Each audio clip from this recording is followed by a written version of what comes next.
Hey everybody, Invisiblekatana here, and today I would like to celebrate Resident Evil by discussing what we consider to be the most underrated games within the franchise. There's 30 years, we all have our favorites, we all have our least favorites, but in that weird special place, there's those games where it's like, more people should just talk about this, more people should understand how good this game is, sometimes how important this game might actually be. And I've spent a lot of time going back and forth, and I've referenced honestly the two games I'm really going to be discussing. I've already referenced a ton as I've been talking about Resident Evil throughout the month, and I'm going to kick things off with just saying I think Code Veronica Code Veronica in general is the most underrated Resident Evil game that there is.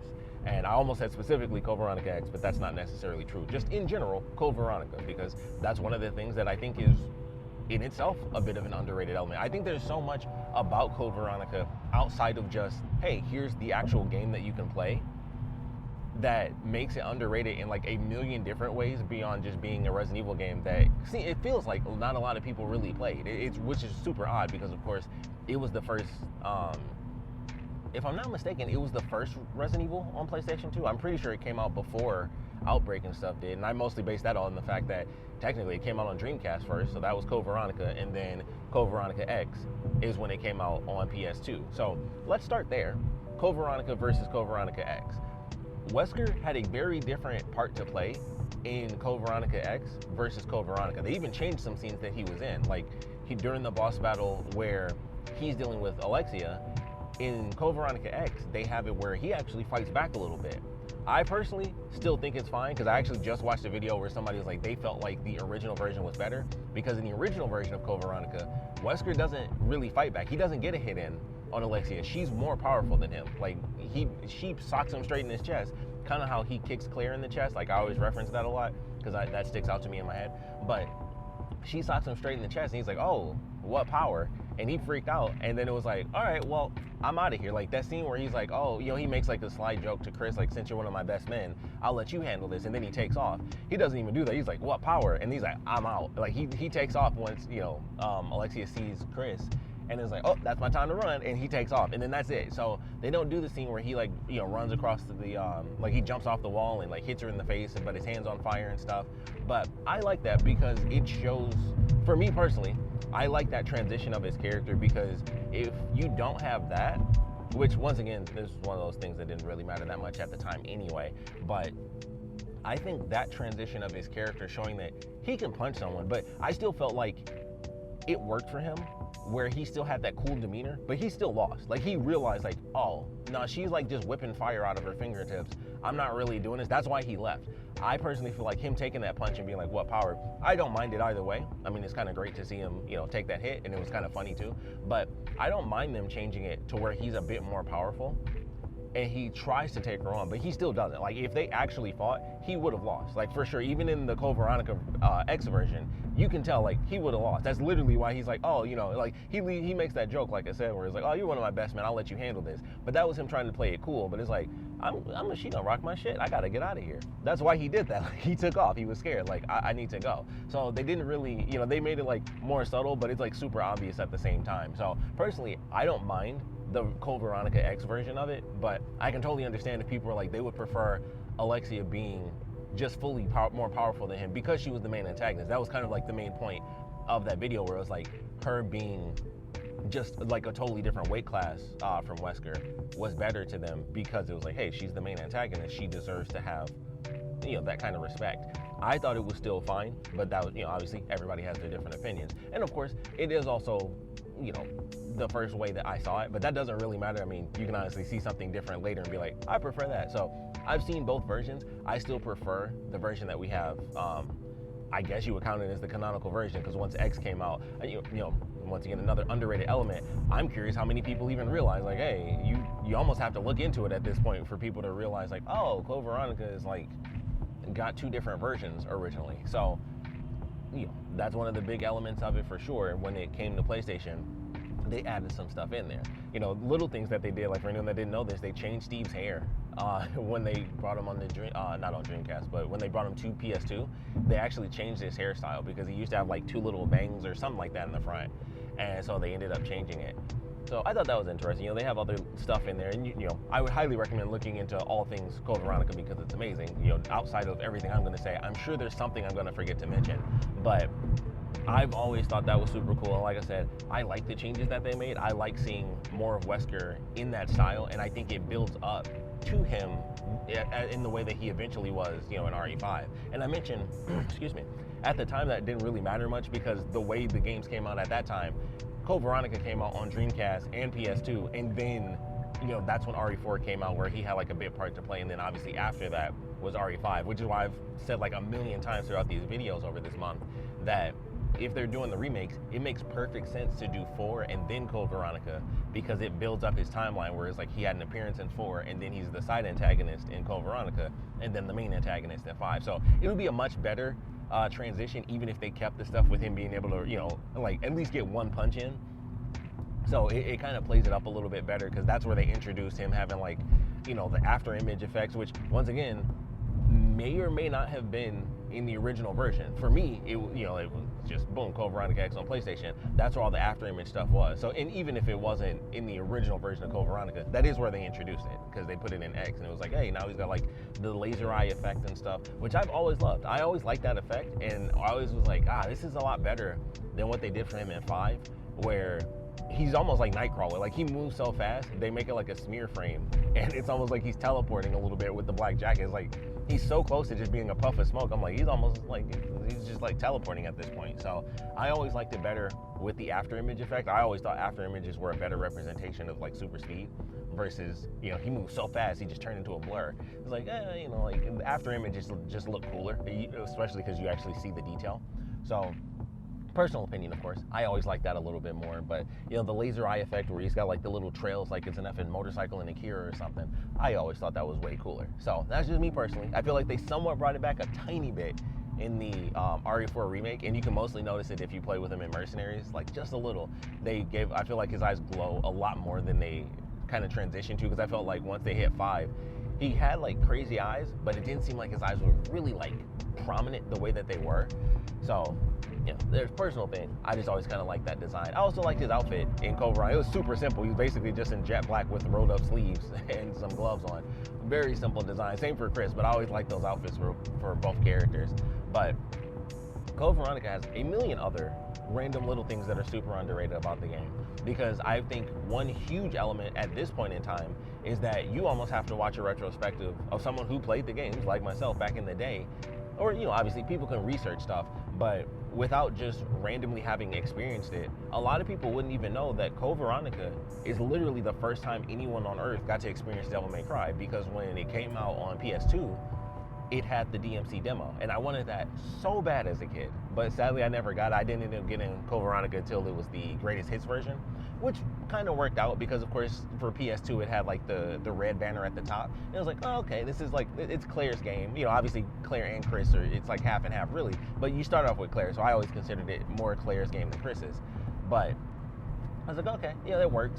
I would have rather had the demo to Devil May Cry than, you know, a cool red banner, because I wasn't thinking that much about it, you know, as a kid. But that was the thing that happened when Code Veronica first came out. It's like, hey, this is how you get the next thing that comes from Capcom. And obviously, with Devil May Cry being created from Resident Evil, it made perfect sense that, you know, they would slap it in with Code Veronica. But I always wanted that so bad, but that's where that first started. Like, your first true experience, or anyone's experience, being able to understand and like kind of feel what Devil May Cry was truly going to become was because of Code Veronica. Like, it was like, hey, we're slapping the demo in there, until, like I said, sadly, the greatest hits version, and they're like, you just get the game and that's it. You got it for super cheap, you're not getting the demo too. So it's like, all right. But Code Veronica came out with that, and I thought that was super cool. And of course, like I said, I'm pretty sure it was the first PS2 game amongst 4-5 different games at the time. It started with Code Veronica, because you got Code Veronica, Outbreak 1 and 2, Dead Aim, which I know that's super underrated. I know nobody played that one. And then, of course, Resident Evil 4. So, you know, Code Veronica has a lot to it. My favorite save theme is in Code Veronica. I always thought that was the best save theme. I really like the villains. I love what they did with Alfred and Alexia Ashford. I thought their story was actually super cool. I really do hope, I'm honest, if they do that remake, they got to keep the line where Claire's like, you cross-dressing freak, and they have to keep that in there, because it's like, dang, a rock just hit my car. I don't know if you guys heard that, but a rock just hit my car. But they got to keep that line because it's such a funny line. But the story of those characters, which I won't even spoil if you haven't actually played the game, I highly recommend it. Just watch someone explain like the entire story of it at the very least, even if you don't play it yourself. But the actual story is really cool. Plus, at the time when Code Veronica came out, that was the coolest effing opening cutscene of all time. That was like the craziest thing. It's still one of the best openings in any Resident Evil game, where Claire, who is still a kid, by the way. I mean, it was only like, what, a year after RE2? So she was, what, from 18 to 19? And she's running through, if you've ever seen the live action Resident Evil movies, in the second one, they basically just steal the whole opening cutscene from Code Veronica, and they put it as like the end scene where like Alice is running from that helicopter and all that crap. That's straight from Code Veronica. One of the greatest openings of all time. I was like, this is gonna be the best game ever. Like, I just remember that and being like, this is so effing sweet. So, phenomenal opening. One of the greatest scares in the entire franchise. Something that, unfortunately, because of when it came out, it was like the last, well, I can't even say, well, yeah, we can still say fixed camera angles, but of course that's when they first made like 3D environments and stuff. But one of the things that they did in that game that just never got replicated, because like pretty much right after was the transition to like RE4 and stuff. They have a moment, and they do it in like the very first staircase, and they do it a couple other times in the game, where the load screen is not just like, oh, you walked up some stairs, no big deal. They actually slow it down, and Claire is like breathing, but you can hear her heartbeat as she like slowly walks up the stairs. And I was like, I remember the first time I experienced that, I was like, this is absolutely terrifying. And I wish we got that way more in that game. I think you only get it, like I said, 3 or 4 different times, but I also wish we got it in the franchise, but there was no place to put it anymore. Once that came out, they were doing different stuff when it came to like Outbreak and things like that, where it wasn't really a singular experience, where it wouldn't really make sense to do like the slow motion heartbeat stuff. Still could have thrown it in there, I'm sure, but it didn't really fit for those. And then of course, RE4, it literally doesn't exist. The closest you get to a loading screen is when they do like the little blurry fade out, and then you go through a door, and that's about it. So it didn't really even have time to be implemented into other games. Like if it was thrown into like RE2, then it probably would have been at least a couple games in the franchise. But it was like we only really got that in Code Veronica, and I was like, man, that was one of like the greatest random little features that they threw in just to amp up the fear. And it was, like I said, it was in completely random spots. As far as I'm aware, it was totally random. I don't know if there was anything else you could do, like if you were low health or anything. I don't think that was ever the case, but I absolutely love that. And it was like, man, that is something that even when I watch retrospectives on it, people never reference that. I'm like, man, that was a huge deal to me as a kid, where I was like, this is effing amazing. Like I love that. It was a great horror element that just doesn't really exist throughout any other form of the franchise. So super underrated for, like I said, a small spooky element that sadly, it was basically right at the end of an era, so it just couldn't really be thrown into the rest of the franchise. Like they could have done it if they went backwards as far as like 0 and the remake of 1, like years and years later they could have done it, but they didn't do it there either, sadly. But the heartbeat thing on the stairs, one of the greatest things ever. I absolutely love that. But I think Code Veronica is without a doubt like the most underrated Resident Evil game that there is. Like it's of course referenced. It's obviously like the second game that Claire pops up in. Technically, it's the second game Chris pops up in. Actually, I shouldn't say technically, because technically it will be the third game because he's in battle mode for 2. But main story-wise, it's the second game for both Claire and Chris, which is super cool because of course that's the first time they actually end up together, and that was like the whole journey for Claire in RE2, and that's also why she's in the opening of Code Veronica. She's still looking for Chris, and then she gets busted, and then she gets sent to Rockford Island, which, super random, in Code Veronica, they reference Resident Evil Survivor, for anyone that doesn't know that, because if I'm not mistaken, it's Sheena Island is the island from Survivor.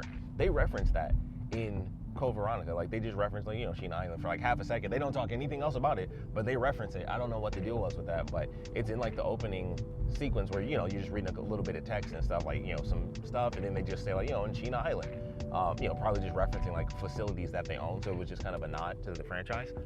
But that was interesting, just to throw that one out there. They do reference Survivor in a you can't really call it mainline because it's not numbered, but another element of why it's underrated. It's definitely what I personally consider the most important non-numbered game in the franchise.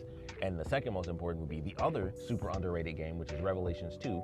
And of course, if they pick up on Revelations 2, that will naturally become the most important game.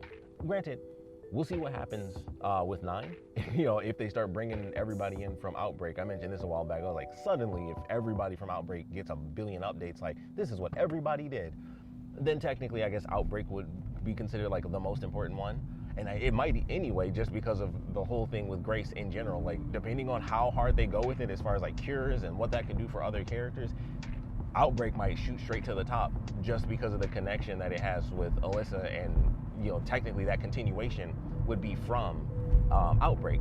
But that also leads back to the underrated nature of Code Veronica, where a buttload of stuff, and you kind of have to look it up, because if you play the games like I did, I'm sure I remembered it at the moment, like, oh, they kind of reference this, that's how we do it. But it's the same as a TV show. Like, you watch a show, and then the next season comes out, you're like, man, I forgot that thing happened. And it would be like, technically, like, kind of a cool element, or possibly even important, and you just kind of forgot. You gotta wait till the next season. With games, granted, it was way less time back in the day, but it's even longer now. But there are a buttload of games that reference the Veronica virus. And thanks to a recent video I was watching, because this is like the best month ever, because everybody's trying to game the algorithm just to make Resident Evil content and get views. And I'm like, I don't care if you hate the franchise. You can fake it as much as you want. I got more Resident Evil content. I do not care. But it seems like everybody's like actual fans, so that's nice at least.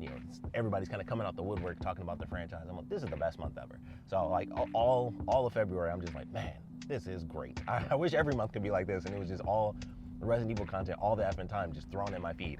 But one of the videos I recently watched, they kind of compiled a lot of stuff where they were talking about, actually a different video talking about Go Veronica, and they were talking about how important it was because a bunch of stuff references the Veronica virus. So Operation Javier was because people were buying, they got like the Veronica virus off the black market. The C virus is somewhat based off of, like a foundation is based on the Veronica virus as well. There was something else that references the Veronica virus, and I was like, man, I don't remember any of this, but last time I played RE6 was 10 effing years ago, or if not more. So, it's just that element of like, I probably remembered it when they said it, and I was like, oh, that's really cool. But of course, those million years ago at this point, so I didn't remember all those connections.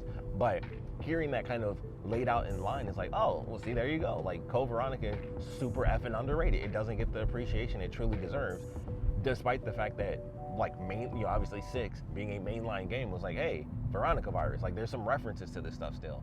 So I always thought that was super cool.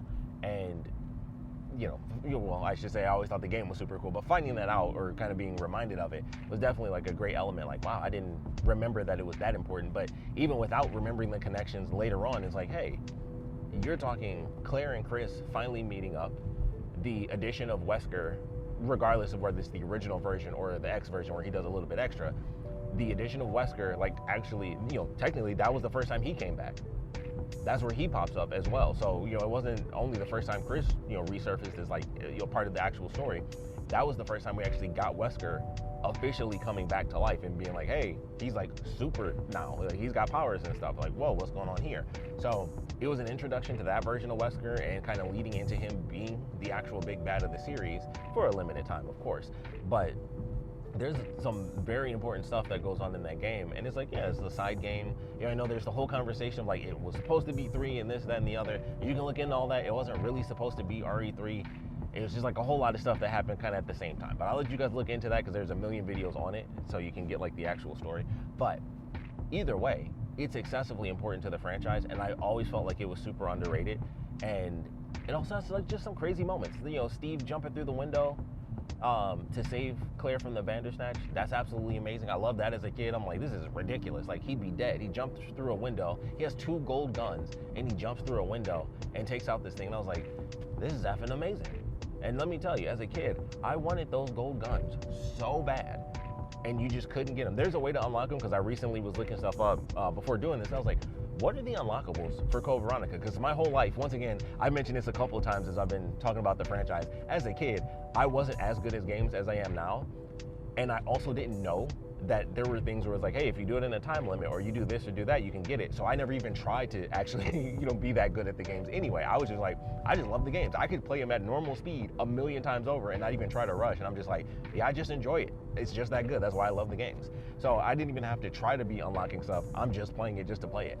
But in Code Veronica, and I just found this out, outside of the battle mode, which I thought was literally the only thing you can unlock, there are 2 other things, which is still not a lot. But you can get an infinite rocket launcher, kind of the classic thing.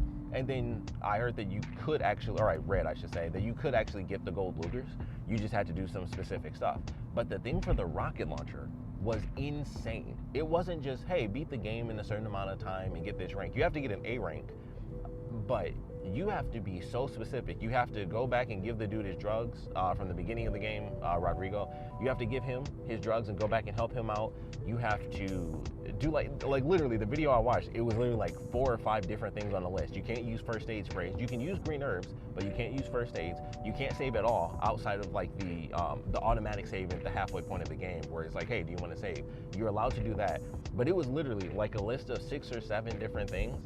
And I was like, this is insane just for a rocket launcher. Like, it was legit. Like, it was basically only made for speedrunners. That's how it felt. Like, just reading that list, I'm like, this is quite literally just built for people that speedrun Code Veronica. No one else is going to do that. You certainly wouldn't have done it without finding out. Like, it was not just, like I said, just beat the game fast. You had to do specific things. And it's like, maybe you could at random. Of course, you played through it so many times, you figure that stuff out. But that was absolutely insane to me. I was like, there's no effing way that was what they thought made sense as like the unlockable for the rocket launcher. Like, just a full-on checklist of like 8 different things or something. I'm just like, that's crazy. I never would have, obviously I wouldn't have even known that as a kid, but I certainly wouldn't have got that. That was nuts. But still, despite the lack of unlockables, even with that, I mean, it's still only just the unlockable for the rocket launcher. And getting the gold Lugers would have been super cool. I wish they did that like in the main game, like somehow to give you ammo, because they always showed that there was a 0, and that's why I was always so annoyed with the game, because I'm like, that clearly makes it seem like you can actually get bullets for this gun, but you can't really do it like in the main campaign. You have to do like some specific stuff. So that was always a bit of a thing that bugged me, because I'm like, they got the number right there. Like, it says 0, which means eventually it can say more than that. But sadly, I only experienced using the gold Lugers in the battle mode with Steve, which was still cool. And also technically in Survivor 2, because I played Survivor 2, which of course is based on Code Veronica. But that's really sadly been my only experience when it comes to the golden Lugers.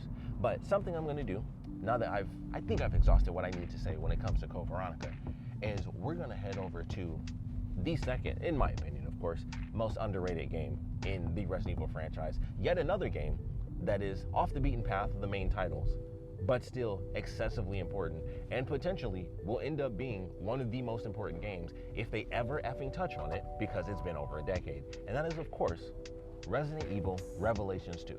Aside from it being really good, which you should just play, there's a whole lot of story stuff. This I kind of have to spoil as to why it's so important, because the stuff in Code Veronica was just like, things happen later on, but like in the game, it's like I don't have to spoil that. I literally kind of have to like spoil the actual ending to the game for Revelations 2. So if you don't want spoilers for that, just letting you know now. I'll let you know when I get to that. I'll kind of hold that off. But I'm also going to do that as a second part because I'm already at home. So I spent enough time talking about Code Veronica, which you should be playing right now. You should be playing it. Play Code Veronica. And my God, I hope that's the next remake, because I really need that game to come back. I need more Claire. I really need more Claire. And they can do some stuff that make the game a lot better. I personally enjoyed it. There's the whole fire extinguisher thing. If you don't know about that, it's a soft lock. I never experienced that myself, but it can happen randomly. It's kind of like in Zero, where you get annoyed by the hook shot.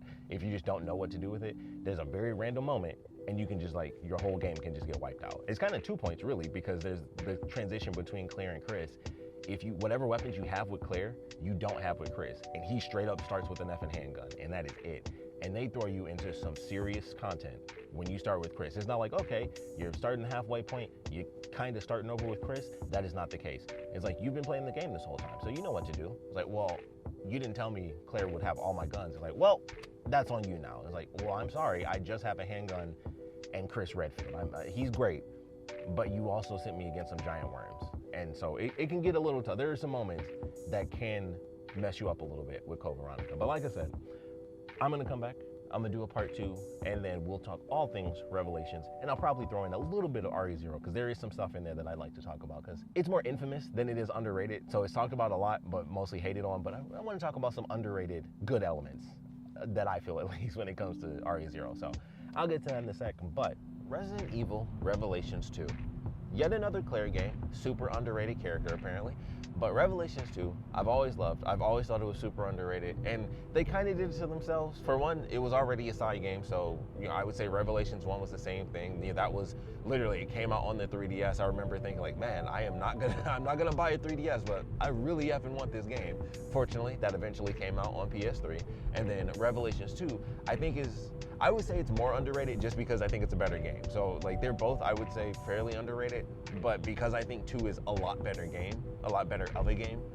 Even like honestly, in every aspect, I think the action is better. I think the story is definitely better and way more important as well. So I think Revelations 2 is way more underrated than Revelations 1, even though I would say they're both, definitely underrated as far as the franchise is concerned. I mean, if we're being honest, most of the like offshoot games, anything that's a spin-off that doesn't have like a straight up number in it, tends to be fairly underrated. I think the same applies definitely to the Outbreak games. I never really, I played them like one time, which, was way more of a result of being a child and, not having any money myself. So it was kind of like, hey, you kind of get what you get, which is why I didn't get, Code Veronica when it first came out. I did not get the version with the demo disc. So Revelations 2 comes out, and initially it was like, hey, we're doing, it was during the episodic era. So they were like, we're doing episode by episode. I did not waste my money on that. I was like, I'm not gonna do that. I'm just gonna wait till it's done because I'm not paying week to week.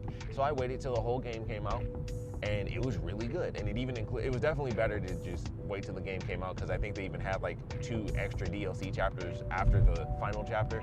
So it was like, yeah, just buy it, when it was all said and done. So it was definitely a lot better that way. But that game, I thought was really well done. First off, I was super happy to see Claire. It was like, hey, it had been a minute. It was great to see Claire. She's definitely one of my favorites, of course. Cool to see Claire. That was also, I think I mentioned this, but that's where they introduced like the red jacket. And then unfortunately, they put that in the, the remake of 2, which I was like, uh-oh. And now I'm worried about Code Veronica because I just want a vest. That's all I need. I just need her to just remake the vest and just do something with that. Don't make it a jacket. Or if they do make it a jacket, they could at least make it cool. Honestly, that's another thing. I was like, I already hate the fact that they did the jacket because I felt like Claire in a jacket is adult Claire. Claire in the vest is young Claire. Like that was kind of the transition of the character age-wise. Like it was a cool representation. And then them putting the jacket on her in 2, it was like you couldn't even put the design on it in color. Like you could see it, but it's like a little garbage etching on the back. I'm like, dang, like just nothing? Like you thought that was cool? Like come on now. But we'll see what happens. Code Veronica once again. I highly doubt anything. So I'm filming this on February 12th. You guys aren't going to see this for a while, but today is the day where it's like the 60-minute state of play. I highly doubt there's going to be a Resident Evil announcement of something new as far as a remake. But I am kind of wondering, are they going to finally drop an RE9 demo? Like, are they going to do it like 2 weeks in advance? Like, here you go, at the last minute, they finally give us that demo. Because I think that's actually what they did for RE4. I was watching some old stuff, and I was like, someone was talking about it, and I was like, was the demo really like that close to the release of the game? So they might actually end up doing that where it's like at the very last minute. So we might be getting the RE9 demo today. I don't really know. So I'm looking forward to figuring that out. But I'm super excited for that state of play. That's totally random, but man, I'm excited for that. So we'll see what happens. That's, like I said, that's RE9 stuff. Well, that'll be what it'll be. But Revelations 2 is a really fun game. I personally think it's really good. I think the combat is good. I think the scares are pretty good. I think it's a good in-between of, like, I think it's honestly in the same era as 4, or I should say like area of expertise really as 4, where it's scary. It's got its scary, like creepy moments and stuff. I say it's scarier than 4. I think it has more moments that are like either really frantic or at the very least just straight up scary. Like they have the enemy when you play as Barry, where only Natalia can see the enemy, and it's like this crazy invisible bug, but it's like a one-hit kill thing, so you have to kill it before it gets to you. And I always thought that was super cool, so I definitely love those. They also have some enemies that are kind of like the Ouroboros from 5, and they're somewhat also like regenerators actually, where you have to blow off like parts of their body to kill them. They're not as tough as regenerators where you need like a thermal scope and stuff, but you do have to like shoot off chunks of their skin to find the glowing parts that destroy them. And I think you still have to like do it in parts. So those are definitely interesting because you'll be shooting them up and it's like, okay, I hope I'm shooting in the right space, and then it blows open and it's just regular, it's just like bloody on the inside and you're like, crap. And so you start shooting legs and stuff and hope that you find basically like a little orb or something to shoot up. And those enemies are definitely good. I think they do a decent job, like I said, story-wise. I think it's really entertaining. And like I said, I'll do my best not to, I'm gonna spoil it like towards the end, but I'll let you guys know when we get to that part. But story-wise, just to give you guys the premise of it for anyone that's unfamiliar with it, is you start off as Claire. Once again, it's kind of a Claire thing where you start off with her, but there are definitely there's 3 other playable characters in the game. But you start off with Claire. She's doing her thing. She's at a Terra Save event, and she runs into Moira Burton. So that's one of Barry's daughters. I don't know if she's the older daughter or the younger daughter. So I'm not sure. I think she might be the older one. But you run into Moira, and so they're talking and stuff, and then a crazy attack happens on the event. Everybody gets captured and arrested, and then classic Resident Evil. I don't know. It's like a situation with Claire. Like she shows up, boom, she gets thrown on an island. So you get tossed on this island, and it's a classic Resident Evil island where it's like, okay, some stuff was happening here a long effing time ago, and maybe something went wrong because everybody's effing dead. So that's how that island went. And so everything's effed up. It's like an abandoned island. Like it's a huge island too. Like there's like an entire city portion. You got your classic facility stuff. They have all sorts of things. Like it's pretty much exactly what you would expect from Resident Evil. Every kind of Resident Evil style of area exists in Revelations 2. And it's really cool actually, like as you go through. And so you're going through this situation where it's like they wake up, they've been kidnapped, and it's like, well, what the F is going on? Everybody has these little bracelets on, and the simple thing is, the way the virus activates in this game is if you freak out, like you're overly stressed, you turn into a monster. That's how it is. Like you're basically automatically infected, but it'll activate if you start to freak out too much, which, as you can imagine, does tend to happen for some people here and there because they're on a crazy death island, no relation, and it's an insane situation, but it's really fun. And so you're dealing with Claire and Moira teaming up. Moira doesn't use guns. That's a whole thing you have to experience yourself because it's actually a cool part of the story, I think. And so Claire's the one that's doing that, and then Moira has like a crowbar that she'll use to like knock enemies down and stuff, and she uses a flashlight where she can find like hidden weapons and stuff like that. And so eventually you go through like, once again, it's episodic. So you're going through like the first part of the game, then you get to that. Then it's like, okay, Barry went to look for his daughter. So he's on the island now. And then they do something and you realize that it's like 6 months later or something like that. And so it's like 2 different time periods, and it actually ends up being really, really cool as you go throughout the game. And you do stuff in one area or in one timeline, and then you go to the future basically, or the present, depends on how you really want to look at it, with Barry. And it's like, okay, that's that thing that I did with Claire. Or, hey, here's this thing that happened, and some characters are even, it's only 6 months, so some characters are actually still there on the island, and people are trying to survive and stuff. So things happen like back and forth. It is actually really cool. I really enjoyed the story, and Barry is with Natalia, who's this little girl, and she's kind of the Moira side of his story, where she can like point out enemies and stuff. Like I said, she can basically see the invisible enemy, so she has like that sort of special element to her character. And like I said, as you go through, some things start to happen. So this is where we get to spoilers. And I've technically kind of spoiled this a million times because I've been talking about it a lot. But at the end of the game, you go through all this stuff. Alex Wesker, who is I was gonna say Wesker's sister, but obviously Albert Wesker, his sister is the main antagonist for this game. Unfortunately, she's gone. But it may not be a permanent situation due to the fact that her whole thing was trying to be immortal by creating clones and putting her consciousness into other bodies. And it seemed like maybe there was a little hint at the end of Revelations 2 that it worked. And ever since then, I've just been waiting. Like everybody else that actually knows that story, I've just been sitting here. When are we getting it? Let's get this effing game.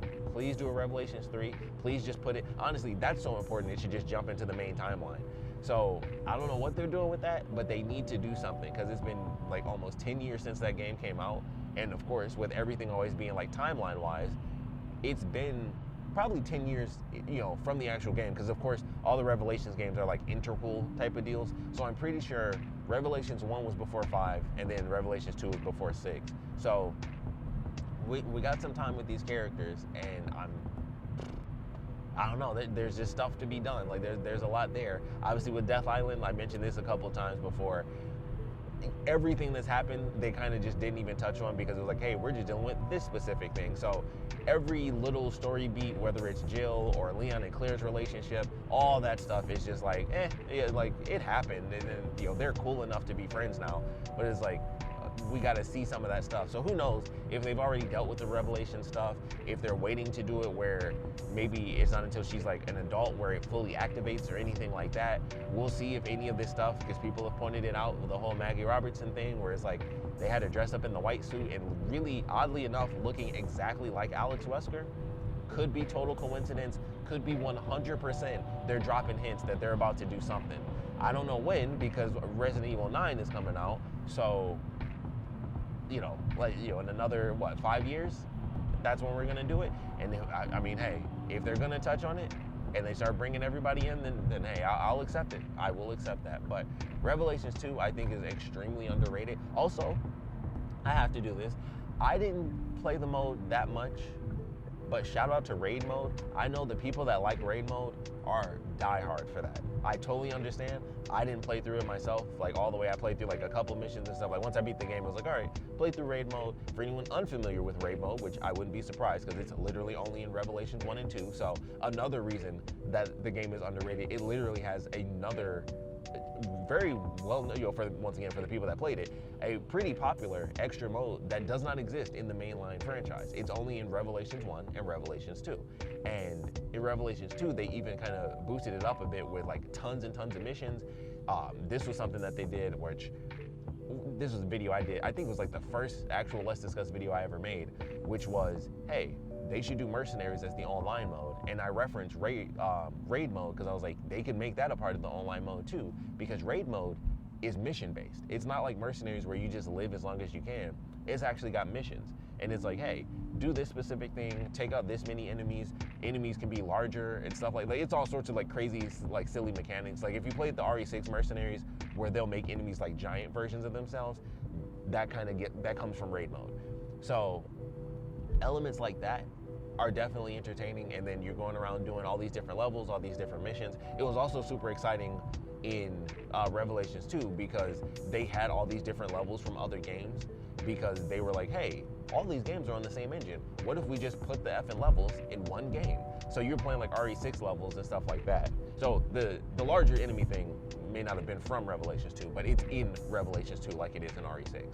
But they make it a part of the actual missions in some cases. Like some enemies will be larger, like, hey, take out this larger enemy, you get bonus points and stuff like that. And then you unlock different types of weapons. You can, of course, there's a buttload of costumes. There's an insane amount of costumes in raid mode. And also they have emotes and all sorts of stuff. You've probably seen GIFs of like, Wesker dancing and stuff like that. That comes from Revelations 2 with the raid mode. Or like Hunk doing crazy dances and stuff. All that is Revelations 2. Claire in like the cowgirl outfit, that's from Revelations 2. If you've ever seen, and I've seen a lot more mods of it than the actual character because technically she's only in one game. But if you've ever seen, well, if I just call it like the Ninja Succubus, you wouldn't even, that's not a great explanation. But I've seen the mod of the costume where it's like, God, I'm horrible with clothes, so I wouldn't even know how to explain it. It's not really a crop top because technically it's like just the sleeves and the top. It's like the opposite of a crop top, but it's like the sleeves and the top of an outfit, and then it's like a pinkish purplish bra and like little pink horns on top of the hoodie. That, if you've ever seen that outfit, and like the whole outfit is black except for like the bra and like the horns, if you've ever seen that outfit, that's from Revelations 2, and that's one of Moira's alternate costumes, and it's called the Ninja Succubus. And I'm sure they have other costumes, but the cowgirl outfit and the Ninja Succubus were always like the two most popular ones for, Claire and Moira respectively.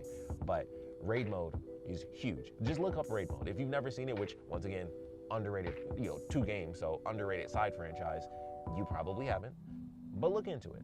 Like the people that like raid mode. They haven't loved that junk. Like it is a big deal, and you can do it co-op. It's super fun. Like I said, I played like my little bit of it. I was like, I'm not gonna do like 100 effing levels. Like I don't care that much, but I had my fun with it, and I was like, oh, this is really cool, especially because I was playing on like RE6 levels and stuff like that, which once again, everything's on the RE engine right now. And they did it with RE-verse. I've been saying it forever. They could do Mercenaries as the online mode and just update it. They've proven 2 separate times that they know how to do it, because they did it with raid mode where it was like everything's on the engine. We can just slap all these levels into this game. And they did it with RE-verse where it was like, well, you can go to the RPD or you can go to the village. And then I think there's like one extra level. It is what it is. But They proved it, same thing. It's all in the same engine. We can just throw these levels in together and just mash it up. I don't know why they're not doing that with Mercenaries. I hope that ends up changing. Like, just throw in all these different levels. Characters have their mechanics. It doesn't matter what game they're from. Just let them play on the level. Whatever mechanic that character has, that's how you have to survive. That's just how it is. It's like, hey, if Leon's doing flip kicks and Grace is not, that's fine.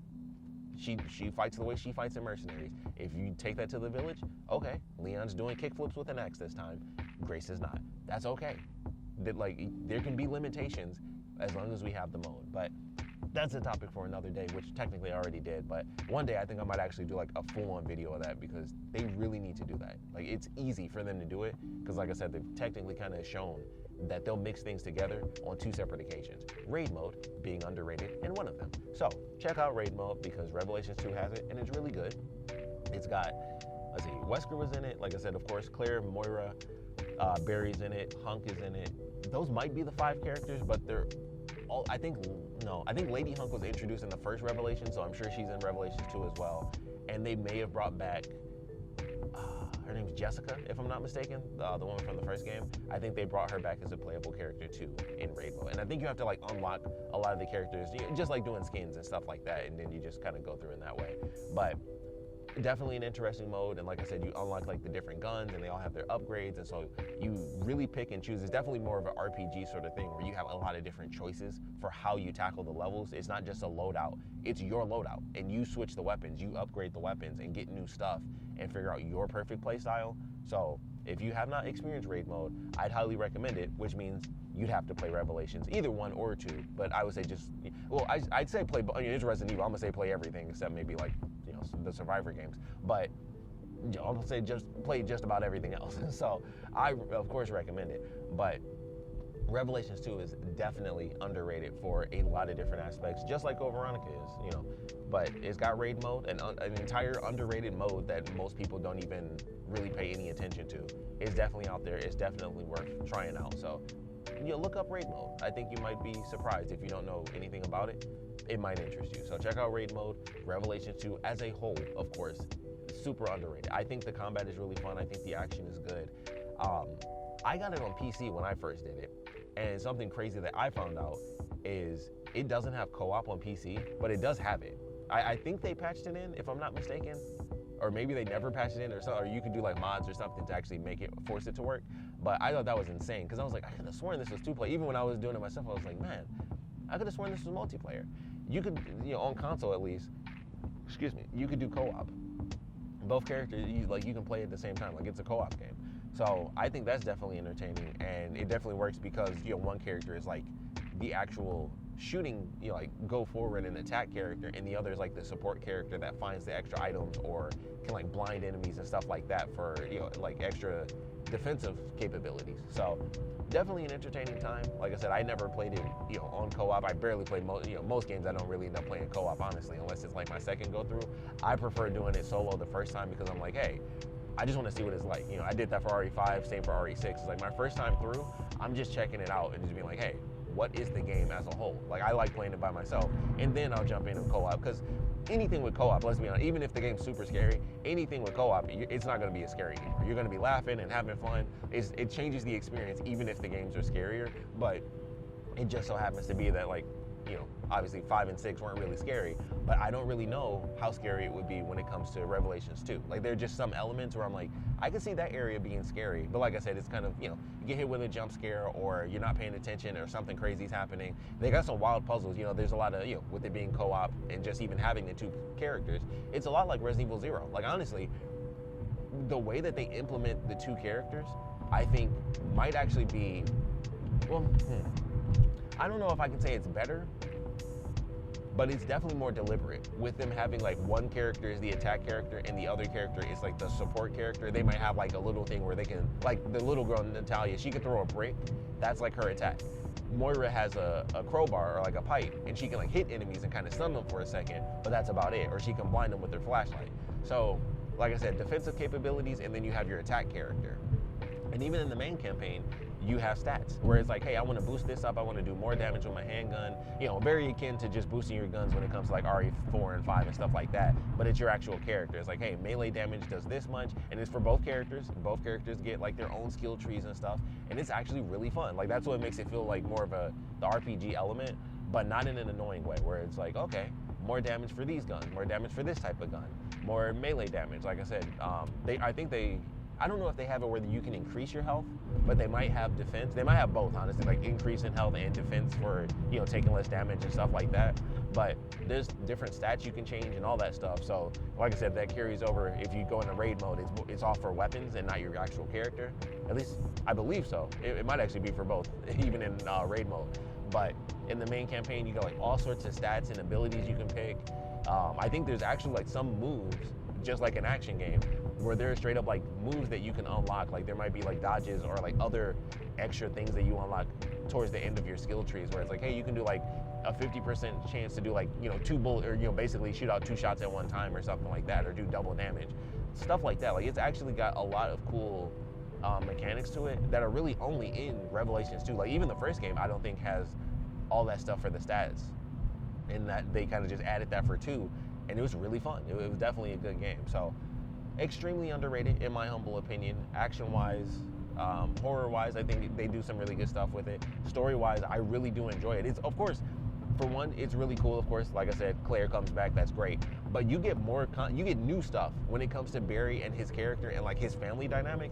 You legit get more for Barry. This is literally the game where you get the most story for Barry out of the entire franchise. So if you have ever been like, I like Barry, but he's in the first game and he kind of betrays the team because he's worried about his family, that dude has a life.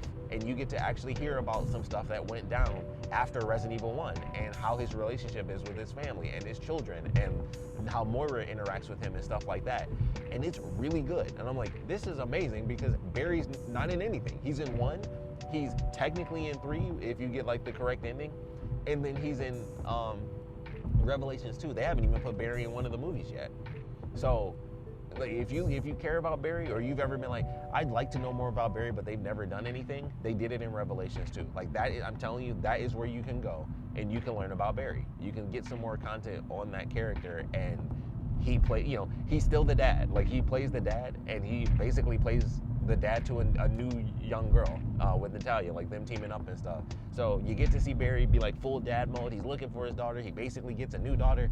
They got a buttload of references to the other games. Like, I'll just tell you, they actually make references to the Jill sandwich line, and it's amazing. Like, it's so funny when it's just like, this is great. Like, and it's not even in a cheesy way. It's just like, yeah, it's like, it's a dad thing.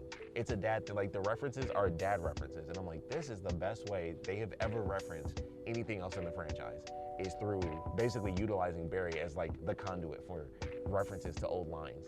So absolutely play Revelations 2 because it is underrated, not just because of Claire, not just because of the gameplay, not just because of, raid mode, which you probably didn't even really know about, but the number one thing probably is because of Barry. Moira and Barry, like the Burtons. You actually learn about the Burton family and like some serious stuff that went on with them after, the first Resident Evil game. And I'm like, this is really cool, and it's nowhere else. And I think that's definitely something that, now that I think about it, that's something that doesn't really get touched on very much when it comes to retrospectives for the game. Like, of course, people reference it, but if you're really like big on the franchise, that's a huge thing to skip over. Like, you're getting content for, it would be like any other character coming back for the second time ever.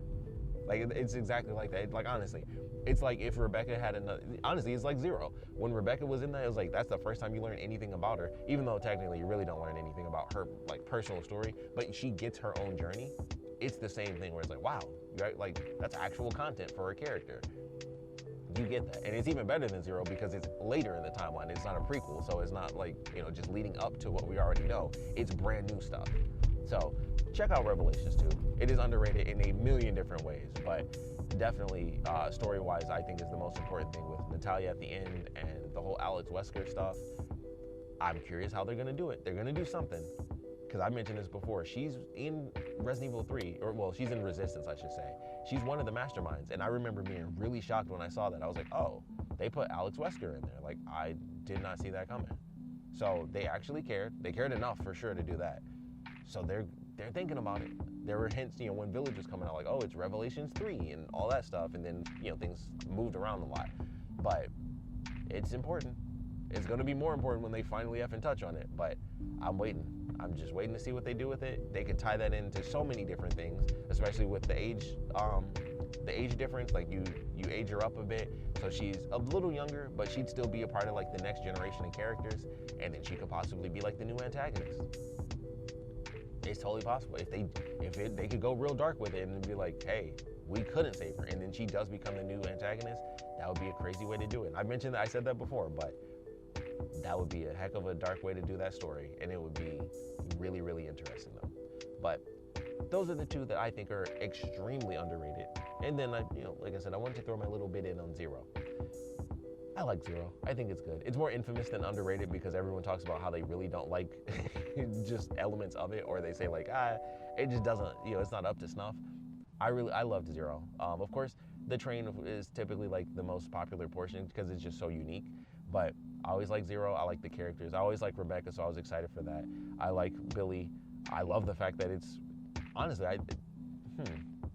I'd have to compare it to 6. 6 might have the most costumes, but 0 would definitely be number 2 if you go with like the collections version, where they just put like every effing costume in there. It's like Rebecca has 1 billion. Still annoying. Rebecca has 1 billion and Billy got like 3. And I'm like, come on. You guys couldn't do anything for him.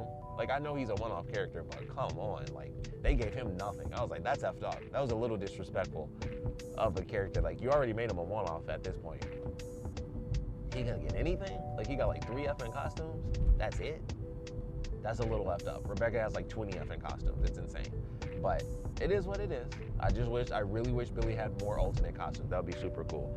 But I still really like Zero.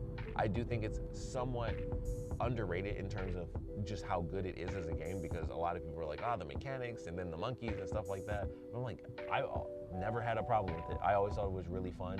I always, definitely one of those things where it's like that game easily could have been straight up co-op. You can even control where the other character moves with the C stick. Well, I'm thinking GameCube, but I'm sure if you use the other analog stick on whatever console you're on these days, same situation, you can actually move the other character around. But I've always liked Zero. I just kind of wanted to shout it out. I can't really say it's underrated because everyone always, really does talk about it a lot, but it's mostly for how they don't like something involving the game, which is fairly unfortunate, but it is what it is. But those are my thoughts on the most underrated Resident Evil games. Definitely Code Veronica, Claire. If Claire's involved, it's underrated. If it's not 2 and Claire's in it, it's an underrated game. So unfortunately, that's the lot Claire's been given in life, which is very unfortunate as a huge Claire fan. But as someone who's played those games, I'm telling you, phenomenal games, super underrated. Like Code Veronica is underrated, Revelations 2 even more so, because it's obviously, they're both side games technically because they're not mainline, numbered games. But I think more people were playing Code Veronica back in the day because it was like, hey, it's the only Resident Evil game right now. So then you play that, and then, Outbreak and Dead Aim, and of course 4 later. But Revelations 2 was like in this super weird middle ground, and it was episodic, and it kind of was like, okay, the first game was on 3DS, and then they brought it out later on PS3. Still fun, that's how I played it. And then Revelations 2 comes out, and they're like, all right, well, this one's we're gonna make episodic, which the first one was too, but they didn't sell it episodically. But it is like each chapter is like its own episode. But Revelations 2, they were just straight up like, we're gonna sell it per episode, unless you wait till the end. So that definitely did some stuff to it, and had an impact on the game for sure, and its popularity and notoriety as a whole. But also, once again, it was still the side game, regardless of anything. It was still like on the side, but extremely underrated. Claire just seems to be sucking underrated stuff, unless it's 2. She's in the game that a lot of people consider to be their favorite from like the OG trilogy. A lot of people say 2, although I don't know, if they give Claire the respect she deserves in that. But that, that's just me being a Claire fan.